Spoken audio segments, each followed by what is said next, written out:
Berapa atasanmu sanggup memberi gaji sehingga begitu enteng kau tinggalkan sholatmu? Apa yang dijanjikan istrimu sehingga begitu enteng kau berikan yang haram? Hanya rayuan sesaat, padahal dia pun akan meninggalkanmu sebelum masa tua tiba. Apa yang dijanjikan anak-anakmu? Ayah, kami akan menjagamu di hari tuamu nanti, maka berikan kami yang kami inginkan. Belikan kami rumah yang besar, belikan kami kendaraan yang mewah. Nanti setelah hari tua kami akan menjagamu, kata mereka. Tapi setelah kita tua, dosa-dosa begitu banyak terkumpul, mereka pun meninggalkan kita di panti jompo yang penuh dengan kesunyian, hening, sepi. Suara cucu tak terdengar menangis, karena mereka pun malu mengakui kita sebagai orang tua. Suapkanlah yang haram ke mulut mereka, berikanlah yang batil ke dalam perut mereka. Itu hanya akan menjadi azab di dunia sebelum hari kiamat tiba. Ishma syi'ta, hiduplah sesuka hatimu. Ishma syi'ta, apa yang mau kau makan, makanlah. Apa yang akan kau bekerjakan, kerjakanlah. Fa innaka mayyit, tapi ingat, kau akan menjadi mayat, kau akan mati. Semua akan diminta pertanggungjawaban di hadapan Allah Subhanahu wa ta'ala. Hari ini orang boleh tertawa, hari ini orang boleh merasa dunia dia yang punya, tapi sampai masanya yang hijau akan berubah menguning, yang kuning akan mati, yang mati akan menjadi debu, yang debu ditiup angin hampa tak bermakna. Lalu apa yang akan dibawa menghadap Allah Subhanahu wa ta'ala? Amal saleh.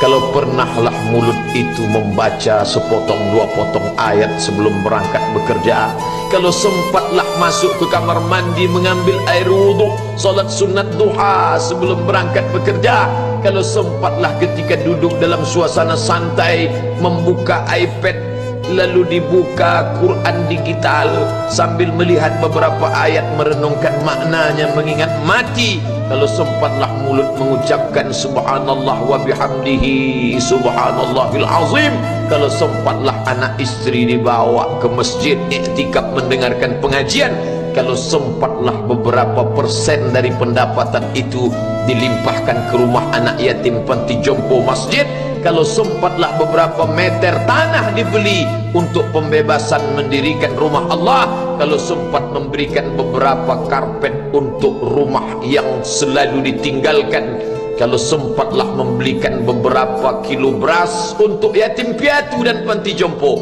itulah yang akan menolong di hadapan Allah. Adapun rumah besar dengan beberapa semen, dengan beberapa busi yang banyak, semua akan menjadi tinggal kenangan. Mereka akan menjual, membagi-baginya.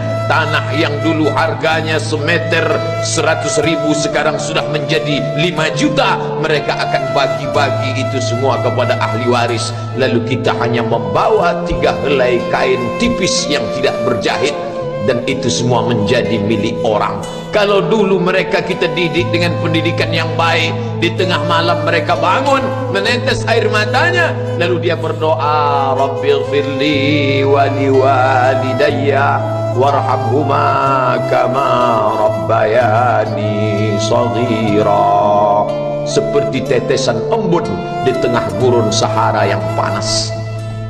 Kalau sempatlah mereka berdoa, Allahumma ighfir lahu warhamhu wa'afihi wa'fu anhu, maka mengalirlah air yang sejuk ke tenggorokan yang kering.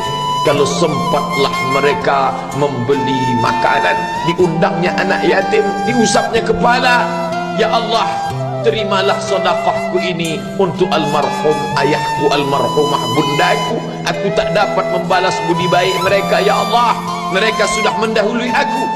Maka akan mengalirlah itu sebagai perlipur lara di tengah alam barzakh sementara kiamat tiba. Tapi kalau mereka hanya dididik dengan keduniawian, dididik dengan kemewahan, disumbat mereka dengan materi, tak pernah diingatkan pada mati. Ketika kita mati, mereka pun juga akan mati perasaan ingatannya. Paling celaka lagi, mereka mengingat kita dengan mengantarkan bunga, mereka mengingat kita dengan pakaian hitam, mereka mengingat kita dengan suara musik. Mereka mengingat kita dengan memajang foto kita besar-besar di dalam rumah, dan itu hanya menjadi penghalang rahmat Allah turun, tidak berkesan sedikit pun.